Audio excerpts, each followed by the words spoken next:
You want to support Roland Martin Unfiltered? Be sure to join our Bring the Funk fan club. Every dollar that you give to us supports our daily digital show. There's only one daily digital show out here that keeps it black and keep it real as Roland Martin Unfiltered. Support the Roland Martin Unfiltered Daily Digital Show by going to RolandMartinUnfiltered.com.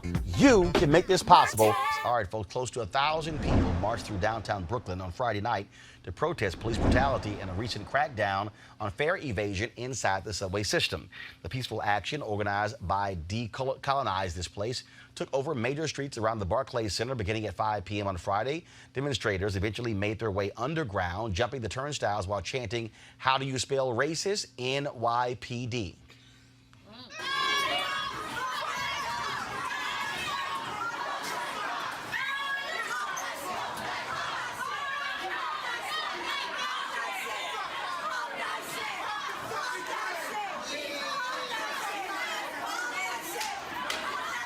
All right, folks, you might recall, of course, several people who were beaten by NYPD for jumping the turnstiles.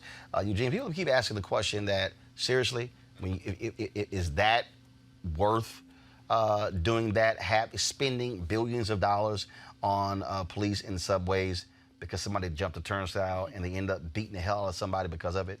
As somebody that has recently gained an affection for the New York City subway, one thing that I've noticed is that you'll see more cops in the subway station than you will see above ground.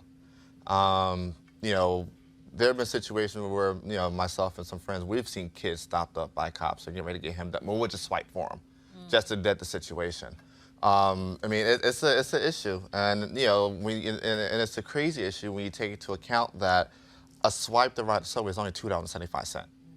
And so, I mean, my philosophy and perspective is that, look, these mass transit systems are being paid for by tax dollars.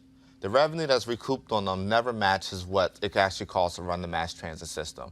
So, you know, I think, you know, cities, especially with, you know, so-called progressives like de Blasio as mayors, you know, Sean King had a nice little expose on folk like him and Lightfoot.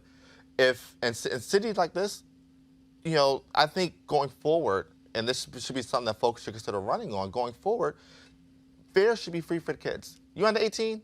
Ride for free. It should be free for everybody. Because but it's already paid for. It's paid for. If you talk about reducing the carbon footprint, if you talk about the congestion in cities with automobiles and all of that, when you want to encourage people to take mass transit as opposed to bringing their cars in, whatever, it should just be free. As you say, it's already subsidized. It's already, you know, and it has an environmental impact. It's ridiculous that young people, or not even young people, I mean, you have homeless people, poor people, other people who are jumping turnstiles. And it's ridiculous that they should be prosecuted for that. Now, I know a lot of people say, well, you know, how come it's free? Why not? There's other stuff that's free. Well, the thing is, it's not that it's free. There's an additional cost on it, right? Because it's already being paid for out of a budget that's funded via sales tax and many times more than not a gas tax or transportation trust fund like it is here in Maryland, D.C., and the metro area. And so the thing is this.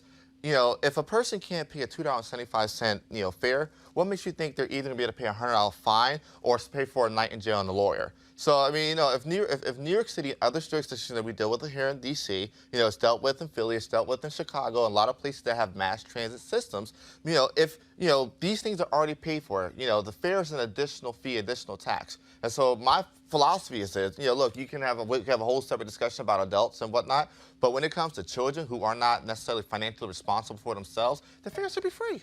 Well, I think it's useful to sequester children in the conversation, but I also think that if we really are caring about global warming, climate change, etc., public transit just needs to be free. Yeah, but beyond this is really about the over-enforcement and the overt brutality of police and how brutality has become a normal Absolutely. In terms of how we go about the business of policing in this country.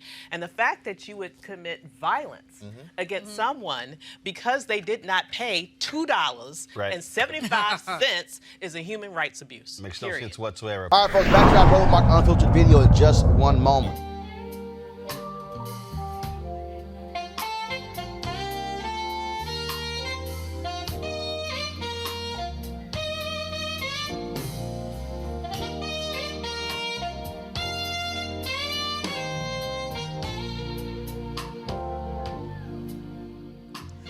Yep. All right, folks. Luxe Jazz Experience taking place in Cabo, November 7th through the 11th next week.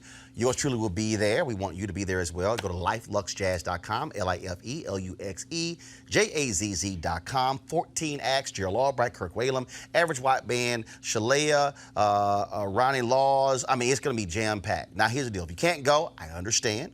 But you can also participate by getting the live streaming pass from GFNTV.com. GFNTV.com. $10.99. You'll get to see all of the concerts over the course of 3 days. It's fantastic. Oh, did I tell you that GFNTV.com, black owned?